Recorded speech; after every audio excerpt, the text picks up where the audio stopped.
चलिए नमस्कार, मैं विकास कुमार। आज आप लोगों का क्लास 10 बोले तो मैट्रिक, बिहार बोर्ड और सीबीएसई बोर्ड वाले बच्चों के लिए पहला चैप्टर लेकर आया हूँ, रियल नंबर।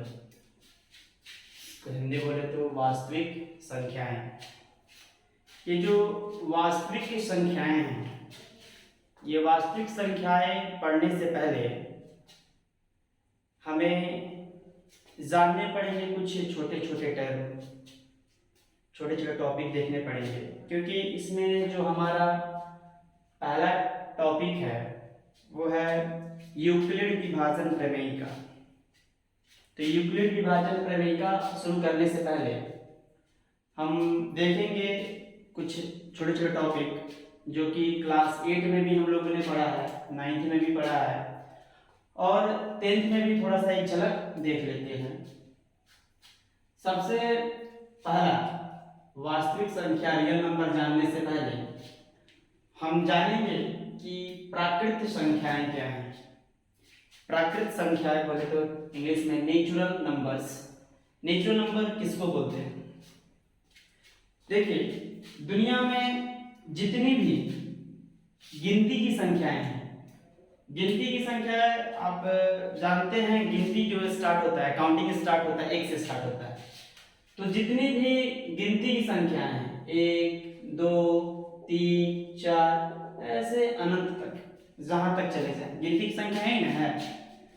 तो जो गिनती की संख्याएं हैं इसी को हम क्या बोलते हैं? प्राकृत संख्याएं। जैसे मेरे हाथ में ये देखिए, पूछा गया मेरे हाथ में कितने मार्कर हैं, तो मैंने बोला 3। काउंट करेंगे 1 2 3। जीरो से तो इसको कितने, जीरो से तो नहीं काउंट करेंगे। इसीलिए वास्तविक में यानी कि प्राकृत में ये कि जो हमारा प्राकृत संख्याएं हैं वो गिनती की संख्याएं होती हैं। ठीक है, चलिए कोई अगर पूछ दे कि सबसे छोटी प्राकृत संख्याएं क्या है, सबसे छोटी, तो सबसे छोटी जो प्राकृत संख्या है वो क्या है? 1। ठीक है, और कोई पूछे सबसे बड़ी प्राकृत संख्या क्या है, तो क्या बताइएगा? तो सबसे बड़ी प्राकृत संख्या है वो तो अनंत हो सकती है, इसका कोई लिमिटेशन नहीं है। छोटी बताया जा सकता है लेकिन सबसे बड़ी प्राकृत संख्या नहीं बताई जा सकती है। चलिए इसमें एक और चीज देखते हैं। अगला हमारा वो है पूर्ण संख्या है, होल नंबर। ये होल नंबर क्या है? तो मान लीजिए जैसे एग्जांपल, अभी मेरे हाथ में कितने मार्कर हैं? एक भी नहीं है, नहीं ना है। तो सीधा सा कहने का मतलब है कि जितने भी प्राकृत संख्याएं होंगे, ठीक है, यानी कि जितने भी गिनती की संख्याएं होंगे वो तो आपके पूर्ण संख्याएं होंगे ही होंगे, 1 2 3 4 5 अनंत तक जहां तक चले जाए। लेकिन साथ में इसके साथ एक और संख्या जुड़ जाता है, वो संख्या हो जाता है 0। तो पूर्ण संख्या वैसी संख्याओं को बोलते हैं, जितनी भी गिनती की संख्याएं हैं सारी गिनती की संख्याओं के साथ साथ उसमें एक संख्या जुड़ जाता है 0, तो वो क्या बन जाता है? पूर्ण संख्या। समझ में आया? चलिए, प्राकृत संख्या समझ में आ गया, पूर्ण संख्या समझ में आ गया। अगला है पूर्णांक। पूर्णांक कहने का क्या मतलब है? जिसको इंग्लिश बोलते हैं इंटीजर्स, इंटीजर्स। तो ऐसा थोड़ी है कि दुनिया में सिर्फ और सिर्फ एक धनात्मक संख्या ही है, ऐसा कुछ है क्या? नहीं, यानी कि सिर्फ और सिर्फ पॉजिटिव नंबर नहीं है, निगेटिव नंबर भी दुनिया में है, हमको देखने को मिलता है। जैसे सबसे पहले बात करते हैं, पहले जो संख्या 0 1 2 3 4 जहां तक चले जाइए, ये तो संख्या आपकी समझिए कि ये पूर्ण संख्या हो गया।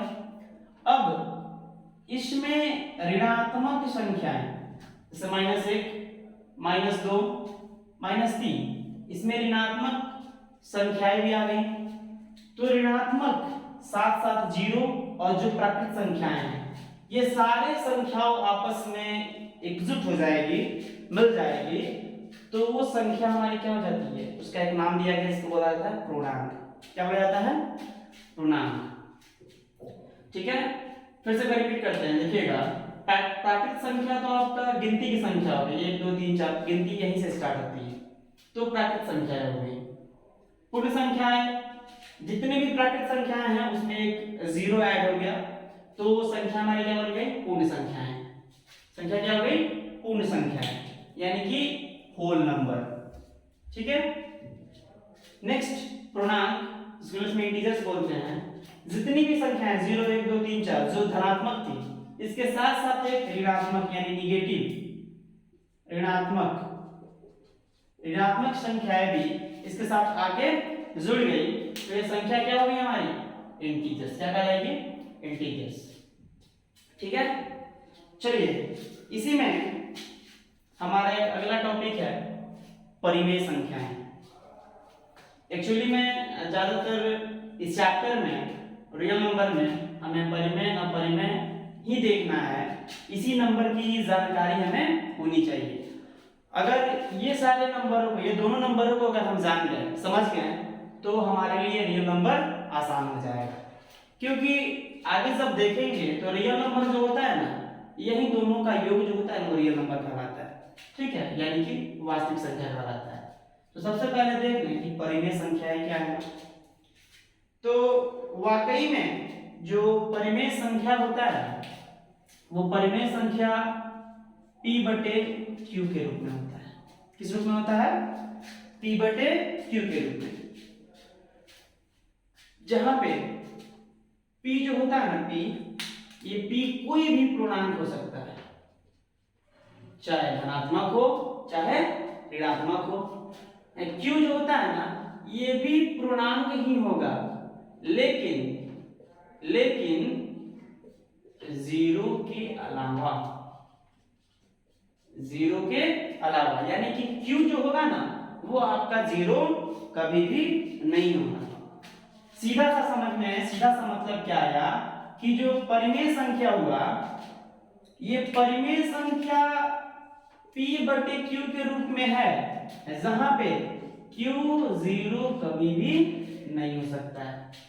p पूर्णांक हो जाए, q भी पूर्णांक हो जाए, लेकिन जीरो, क्योंकि पूर्णांक में तो जीरो भी आता है, तो पूर्णांक हो, ऋणात्मक हो चाहे धनात्मक हो, ठीक है, ऋणात्मक हो चाहे धनात्मक हो चलेगा, लेकिन जीरो कभी भी नहीं होगा। कौन? q। ठीक है, जो बटे में है ये कभी भी जीरो नहीं होगा। ऐसी संख्या हमारी क्या हुई? परिमेय संख्या है। कोई दिक्कत? नहीं दिक्कत। चलिए, परिमेय का जस्ट उल्टा अपरिमेय है। जस्ट उल्टा क्या? अपरिमेय, यानी कि सीधा सा मतलब है, यहाँ परिमेय संख्या जो था वो क्या था? p बटे q के रूप में था, लेकिन जो अपरिमेय संख्या होगा ना वो आपका p बटे q के रूप में नहीं होगा। समझ में आया कि जो अपरिमेय संख्या होगा वो कभी भी p बटे q के रूप में नहीं होगा। क्या बोल रहे सर? नहीं, सही बोल रहे। जैसे कहिएगा क्या, सर उदाहरण देके बताइए ना सर। ठीक है, उदाहरण देते हैं, जैसे √2, √3, ठीक है, ये √2 √3 क्या है? ये आपके अपरिमेय है, क्योंकि ये p बटे q के रूप में नहीं है। आप कहिएगा सर √2 को √2 बटे 1 तो लिख ही सकते हैं, p हो गया ये q हो गया। बात ये नहीं है, पहले बताया क्या है कि जो p होना चाहिए ना, क्या होना चाहिए? पूर्णांक होने चाहिए। p क्या होना चाहिए? पूर्णांक होना चाहिए, रूट में नहीं। ठीक है, और q तो यहाँ 1 है, ये आपके धनात्मक पूर्णांक है, कोई दिक्कत नहीं चलेगा, लेकिन ये तो p तो आपका पूर्णांक नहीं है, क्योंकि पूर्णांक हम यहाँ देखिए इंटीजर्स, इसमें कहीं भी आपको रूट दिख रहा है? कहीं भी रूट दिख रहा है? बताइए तो नहीं ना, तो ये आपके पूर्णांक नहीं है p, तो ये हमारे जो अपरिमेय संख्या है वो p बटे q के रूप में नहीं होगा। ठीक है, अब कोई कहेगा सर एक बात बताइए, ये 2 3 ये सब परिमेय संख्या है कि नहीं है? बिल्कुल है, क्योंकि 2 बटे 1 लिख सकते हैं, 3 बटे 1 लिख सकते हैं, लिख सकते हैं, लिख सकते हैं। तो ये p भी आपका पूर्णांक हो गया, q भी पूर्णांक हो गया, यानी दो भी पूर्णांक है, एक भी पूर्णांक है, 3 भी आपका क्या है पूर्णांक है, और एक भी क्या है यहाँ पे पूर्णांक है। तो यहाँ पे दो सिर्फ अकेला भी आएगा तो ये आपका परिमेय संख्या होगा। लेकिन अगर रूट वाले आते हैं जैसे √2, √3, √5, ठीक है ना, ये आपके पूर्णांक में नहीं है तो अपरिमेय संख्या भी नहीं होंगे। अब आप कहिए सर √16 बताइए तो √16 आपका क्या है, ये आप √16 सिर्फ कहिएगा तो ये परिमेय संख्या है। देखिए कैसे, क्योंकि √16 का क्या होता है 4 होता है, 4 चाहे प्लस में निकलेगा चाहे माइनस में निकलेगा, ठीक है। तो प्लस में चाहे प्लस वाला हो चाहे माइनस वाला हो, यानी कि धनात्मक हो चाहे ऋणात्मक हो, तो यहाँ पे 4/1 लिख सकते हैं या -4/1 लिख सकते हैं। तो ये भी p, ये q, ये p, ये q, तो ये p क्या है, ये 4 भी पूर्णांक है, 1 भी पूर्णांक है, -4 भी पूर्णांक है, 1 भी पूर्णांक है, तो 16 क्या हो जाएगा हमारा, ये एक परिमेय संख्या होगा, ठीक है। या फिर एक और उदाहरण देखिए, देखिए पूर्णांक कहने का मतलब देखिए बहुत तामझाम है परिमेय संख्या में, ठीक है। इसीलिए इस टॉपिक को थोड़ा सा ध्यान से समझिए ताकि आगे दिक्कत ना हो। जैसे यहाँ पे एक एग्जांपल लेते हैं 12/5, 12/5 ये पूर्णांक में भी है और ये भी पूर्णांक है, ये भी पूर्णांक है, यानी कि p/q के रूप में है। तो ये क्या हमारा रेशनल नंबर है, क्या है हमारा रेशनल, यानी कि परिमेय संख्या है, ठीक है। अब 12/5 को अगर देखिए 12/5 को भाग दे, ये 12 को भाग दे 5 कितना होगा, 5 दूना 10, 2 नहीं कटेगा, यहाँ दशमलव लगाएंगे, सिर्फ लगाएंगे 5 चौके 20, यानी कि इसको क्या लिख सकते हैं 2.4। तो 2.4 आया, ये आपका परिमेय है कि नहीं है, बिल्कुल है, क्यों नहीं है, क्योंकि ये दशमलव यहां से अगर खत्म करते हैं तो नीचे क्या आ जाएगा 10, यानी 24/10 आ जाएगा, ठीक है। तो 24/10 क्या, ये आपका परिमेय नहीं है, देखिए तो ये भी आपका धनात्मक पूर्णांक है, ये भी आपका धनात्मक पूर्णांक है, तो ये हमारा क्या होगा परिमेय संख्या हो गया कि नहीं हो गया। लेकिन दशमलव वाला एक चीज और बता दें, जैसे कोई संख्या लेते हैं 2.5, 7, 6, 9, 8, ऐसे ऐसे चलता जा रहा है, कहीं खत्म ही नहीं हो रहा है, नहीं डॉट डॉट डॉट दिया हुआ है, खत्म ही नहीं हो रहा, पूरी तरह से नहीं कट रहा, पूरी तरह से विभाजित नहीं हो रहा। अगर पूरी तरह से इसके जैसा विभाजित हो जाता, कट जाता, तब ना समझते कि ये परिमेय संख्या है, लेकिन ये तो विभाजित नहीं हो रहा है, तो ये संख्या जो होंगे ना हमारे वो क्या हो जाएंगे अपरिमेय, क्या हो जाएंगे अपरिमेय संख्याएं, समझ में आया, अपरिमेय संख्याएं। तो पूरी तरह से कट गया तो परिमेय, नहीं कटा तो अपरिमेय। तो सीधा समझे क्या, अपरिमेय संख्या या तो रूट में होगा या फिर आपके दशमलव के बाद ऐसी संख्याएं आएंगी जो बिल्कुल क्या विभिन्न होगी और वो कभी भी कटती हुई नहीं दिखेंगी, तो संख्या क्या हो जाएगी हमारी अपरिमेय संख्या। लेकिन परिमेय संख्या क्या थी कि जो p/q के रूप में होगा, p भी पूर्णांक होगा, q भी पूर्णांक होगा, लेकिन q जो होगा क्या 0 के अलावा, यानी कि p/q के रूप में होगा, लेकिन q कभी भी 0 नहीं हो सकता, वो हमारे क्या कर रहे हैं परिमेय संख्याएं जो p/q के रूप में नहीं लिखेंगे। तो p/q के रूप में नहीं लिखेंगे तो मतलब क्या संख्या, यानी वो रूट में लिखेंगे, तो रूट वाली जो भी संख्याएं होंगी, ठीक है, यानी कि ये नहीं करना है, थोड़ा जो 16 एग्जांपल दिए थे ना, यहाँ पे 4 निकल के आया था, तो ऐसा वाला भी नहीं कि जिसका रूट से बाहर निकालें तो एक वो धनात्मक संख्याएं हो जाएं या फिर ऋणात्मक संख्याएं हो जाएं, लेकिन वो पूर्णांक अगर हो जाते हैं तो वो चीजें जो है ना आपकी अपरिमेय में नहीं आएंगी, जैसे √2, √3 ये आपके अपरिमेय में आएंगे, ठीक है। तो जो p/q के रूप में नहीं लिखा जा सकता है वो होते हैं अपरिमेय संख्याएं, ठीक है, कोई दिक्कत नहीं, दिक्कत। एक चीज एग्जाम में आए दिन पूछता है कि पाई के बारे में चर्चा, कि पाई जो है वो पाई क्या है, परिमेय है या अपरिमेय है, ठीक है। एक्चुअली में ये पाई जो होता है ना, ये अपरिमेय संख्या होता है। क्या होता है? अपरिमेय संख्या पाई। लेकिन जहां पे पाई का चर्चा करेगा और पाई को जो है 22/7, ये यदि क्वेश्चन जब मिलेगा तो हमें दिखाएगा कि पाई का मान क्या है, 22/7 है। तो पाई का मान अगर 22/7 कहीं दिखता है, यानी कि सिर्फ और सिर्फ कहेगा कोई कि 22/7 क्या है, तो 22/7 क्या है? परिमेय है। क्या है? परिमेय संख्या है। क्योंकि ये देखिए p है, ये देखिए q है, p भी पूर्णांक है, दिख रहा है, q भी पूर्णांक है, दिख रहा है नहीं दिख रहा है? यानी p 22 और q 7, दोनों अगर पूर्णांक होंगे 0 के अलावा तो ये परिमेय संख्या होंगे। लेकिन बात यहाँ पे सीधा सा पाई की करेगा तो पाई क्या होते हैं? अपरिमेय संख्या होता है।